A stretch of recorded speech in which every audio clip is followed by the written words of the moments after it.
জি। ওকে। বিসমিল্লাহির রহমানির রহিম। সমস্ত প্রশংসা মহান রব্বুল আলামিনের নামে শুরু করিলাম। আজকে এমন একটি মুহূর্তে আজকের এই ভিডিওতে আসা।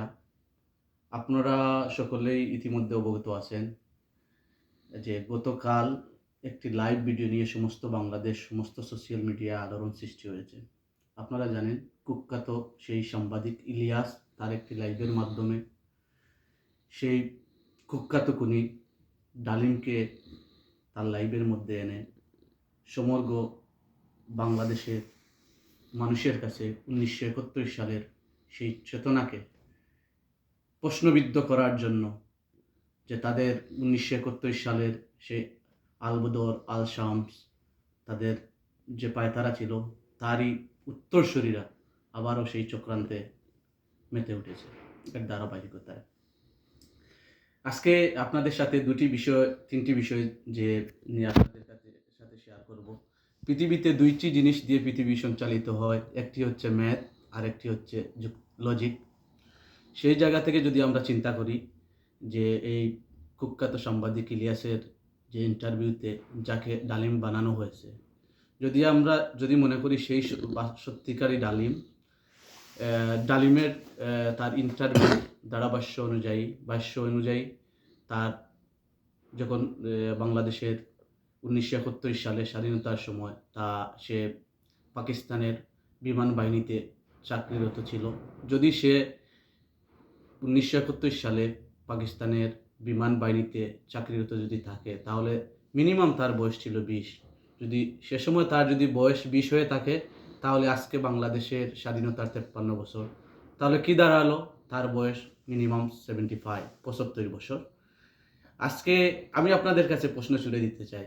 আপনারা তো সবাই ভিডিওতে দেখেছেন এই বানানো এই নাটকের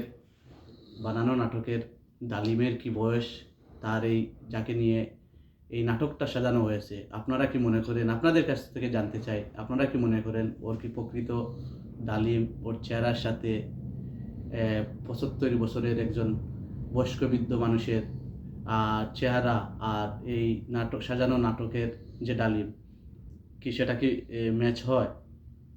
দ্বিতীয়ত, আপনারা জানেন আমি যে বিষয়টা আপনাদের সাথে আজকের এই ভিডিওতে মূলত শেয়ার করতে চাচ্ছি যে এই কথিত এই কুখ্যাত খুনি ডালিম, সে তার ইন্টারভিউ এক পর্যায়ে সে প্রথমেই এসে বলল যে বাংলাদেশের প্রথম অভ্যুত্থান নাকি হয়েছে 1971 সালে, দ্বিতীয় অভ্যুত্থানটা তারা নাকি করেছিল 1975 সালে, তৃতীয় অভ্যুত্থানটা নাকি হয়েছিল সেই 2024 সালের।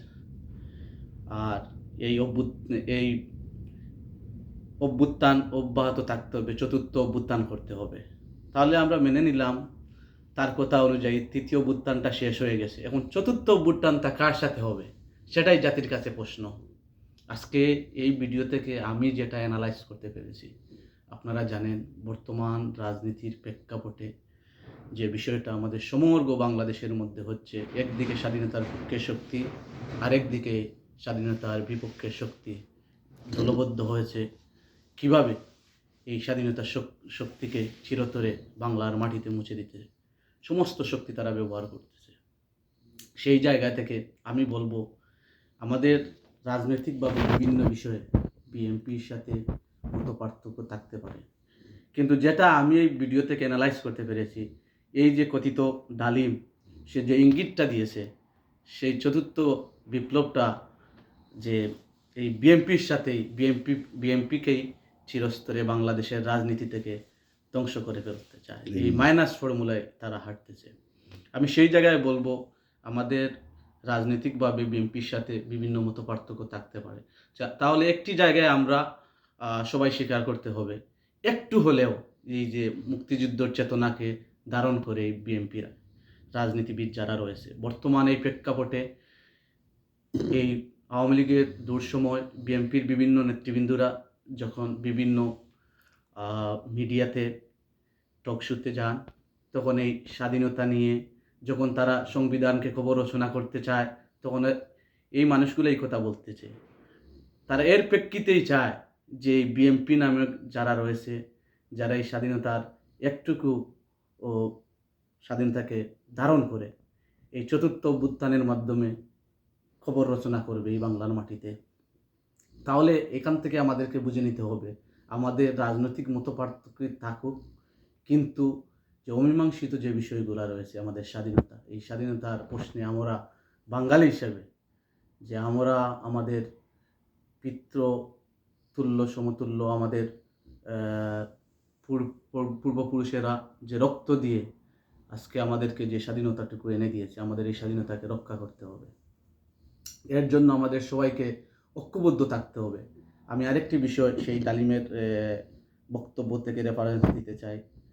সে তার এই ইন্টারভিউতে বলেছে যে টোটাল নাকি 1931 সালের এই স্বাধীনতা যুদ্ধে 2 জন মহিলা বীরাঙ্গনার শিকার হয়েছে।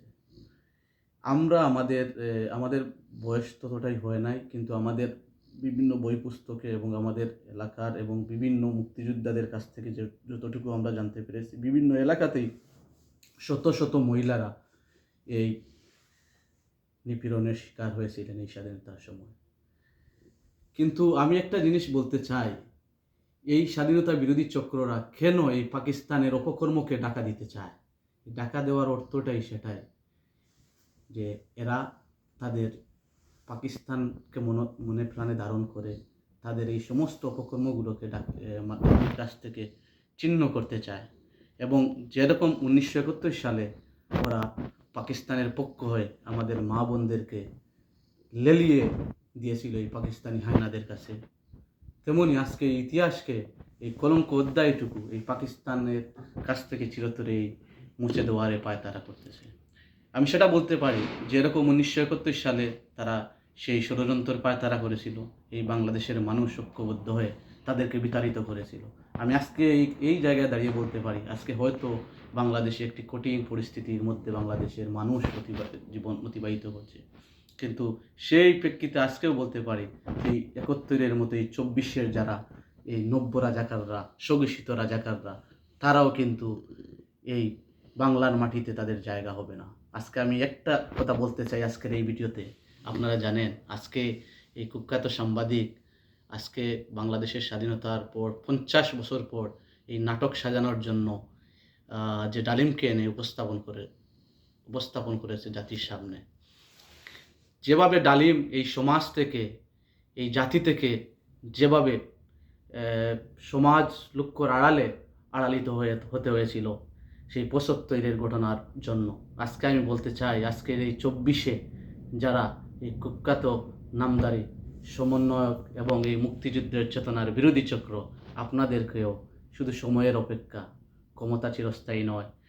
অন্যায় অবিচার এবং ক্ষমতা দখল করে এটা সাময়িক সময়। ক্ষমতা দিয়ে ক্ষমতা কখনো রাখা যায় না। যদি ক্ষমতা রাখা যেত তাহলে ডালিম মোস্তাকদের মতো ক্ষমতা ধরার কেউ ছিল না, কিন্তু সময়ের সাপেক্ষে তাদেরকে সমাজ থেকে বিচ্ছিন্ন হয়ে 50 বছরের জন্য আত্মগোপন দিতে হয়েছে। আজকে আপনাদেরকেও বলতেছি এই সমন্বয়কদেরকে, আপনারাও প্রস্তুত হন।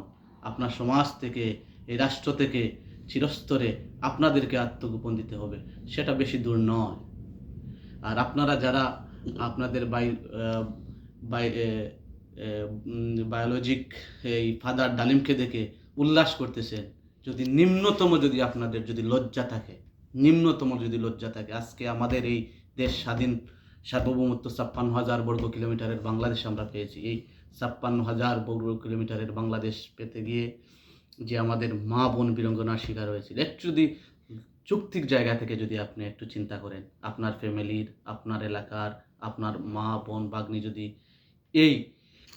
এই বিড়ম্বনার যদি শিকার হতো এই পাকিস্তানের দ্বারা, তাদের প্রতি কতটুকু ঘৃণা থাকতো। যদি আপনি মানুষ হয়ে থাকেন তাহলে এই পাকিস্তানি চক্র এবং এই বর্তমান 24 এবং 1971 সালের আলবদর আল শামসদের অনুসারী যারা বর্তমান বাংলাদেশের ক্ষমতা দখল করে বাংলাদেশকে একটি জঙ্গলি অরাজ্যকর রাষ্ট্রে পরিণত করতে চায়, সেই পাকিস্তানের ভাবধারায় বাংলাদেশকে ফিরিয়ে নিতে চায়, আফগানিস্তানের মতো একটি রাষ্ট্র গঠন করতে চায়, সেই জায়গা থেকে আমাদেরকে সবাইকে প্রতিজ্ঞাবদ্ধ হতে হবে।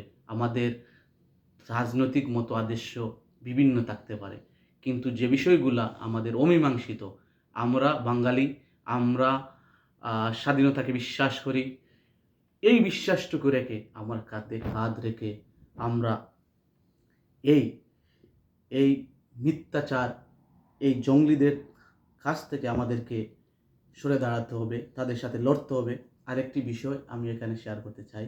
আপনারা জানেন এই কুখ্যাত ডালিম তার একটি বক্তব্য বলেছে, যখনই যে আমরা জানি ওর বিভিন্ন বই পুস্তকে এই পাকিস্তানের এই মুক্তিযুদ্ধ বিরোধী চক্ররা সমস্ত সময় আমাদের লেফটেন্যান্ট কর্নেল আমাদের কামাল সাহেবকে, বঙ্গবন্ধুর দহিত পুত্র, তাকে সবসময় অপবাদ দিয়েছিল যে দিয়ে যে ডালিমের স্ত্রীর সাথে নাকি অপহরণ বিভিন্ন জিনিস। তখন এই তার একটা ইন্টারভিউতে আমরা দেখলাম যে তার ইন্টারভিউ দিতে গিয়ে যে জিনিসটা সে তুলে আনলো যে এটার সাথে কোনো আমাদের কামাল সাহেবের কোনো সম্পৃক্ততা নেই। দ্বিতীয়ত সে তার একটা ইন্টারভিউতে এখানে একটি জিনিস সে তুলে ধরেছে, সে বঙ্গবন্ধুর বাসাতে নাকি সবসময় সে যেত। তখন সে যদি একটা জিনিস লজিকলি যদি আপনারা চিন্তা করেন, যদি সত্যি সে যদি ডালিম হয়ে যদি থাকতো এই মানুষটি, তাহলে সে বলতে পারতো যে ঢাকা ধানমন্ডির 32 নম্বর বাসাটা কত তালা বিশিষ্ট। সে তার বক্তব্যে বলেছে সে 3 তালাতে ওইখানে বসে সমঝোতা হয়েছে, এই হয়েছে, সেই হয়েছে, সেটা হয়েছে। আপনারা যারা এই বাংলাদেশের সমস্ত মানুষ জানে ধানমন্ডি 32-এর বাসাটা 2 নম্বর, সেটা থেকে আপনারা বিবেচনা করতে পারেন, হ্যাঁ 2 তালা বাসা, আপনারা সেটা থেকে বিবেচনা করতে পারেন সে কি সত্যিকার ডালিম না সে মিথ্যা ডালিম। যদি সে সত্যি ডালিম হয়ে থাকতো তাহলে সে বলতে পারতো ধানমন্ডি 32 সেটা 2 তালার বাসা। এরা টোটাল এই জিনিসটা আমি আমার ব্যক্তিগত জায়গা থেকে অ্যানালাইজ থেকে বলতে পারি এটা সমস্ত নাটক, সমস্ত সাজানো। এর জন্য আপনাদেরকে বলতে চাই আমাদেরকে এখনই সোচ্চার হতে হবে। এই আমি আরেকটি এখানে রেফারেন্স দিতে চাচ্ছি। আমি গত পরশু বর্তমান এই সোশ্যাল মিডিয়াতে খুবই জনপ্রিয় সাবেক এমপি গোলাম মাওলা রনি তার একটি বক্তব্য বলেছে যে ওয়ার্কিং ডগ যারা গেউ গেউ গেউ গেউ করে সব সময় টাকার বিনিময়ে, সেই ইলিয়াস, পিনাকি ভট্টাচার্য, কনক সরোয়ারের মতো এই ওয়ার্কিং ডগদের দিয়ে যে ইউনুস গংরা সুদখোর ইউনুসরা যে পায়তারা করতেছে, ইনশাল্লাহ এই বাংলার জনগণ এর জবাব দেবে। এই জবাবের অপেক্ষায় আমরা রয়েছি। আর আমাদের আজকে এখানে আমি বলতে চাই আমাদের নিজ নিজ জায়গা থেকে আমরা সবাই সোচ্চার হতে হবে। এই প্রত্যয় রেখে আমার কথার মধ্যে যদি কোনো ভুল ত্রুটি হয়ে থাকে আপনাদের কাছে ক্ষমা প্রার্থী। আপনারা সবাই ভালো থাকেন, সুস্থ থাকেন। জয় বাংলা। আসসালামু আলাইকুম। ঠিক আছে নিমকে আমরা শুনি, 12 মিনিট হয়েছে।